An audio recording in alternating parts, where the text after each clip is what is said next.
Pinjaman yang diajukan pemerintah Provinsi Sumatera Selatan kepada PT Sarana Multi Infrastruktur sebesar 500 miliar rupiah untuk program peningkatan ekonomi Sumsel di masa pandemi COVID-19 ini masih menunggu proses. Sekretaris Daerah Sumatera Selatan Nasrun Umar mengatakan, pihak Pemprov Sumsel akan memprioritaskan pemanfaatan dana pinjaman tersebut untuk pembangunan infrastruktur penunjang. Dirinya menambahkan berkas pengajuan pinjaman dari Pemprov Sumsel sudah sampai di PT Sarana Multi Infrastruktur dan berkas itu sudah diterima secara lengkap dan benar. Berkas itu sudah diterima secara lengkap dan insya Allah benar.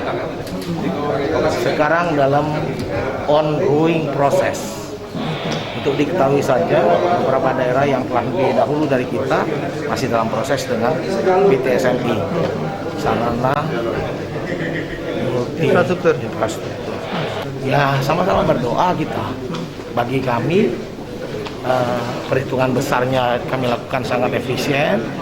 Karena sebetulnya kalau bisa tidak pinjam, tapi ini nggak bisa dalam situasi ini, memang pembangunan harus jalan sebagaimana visi misi gubernur, dan itu butuh biaya, butuh kos.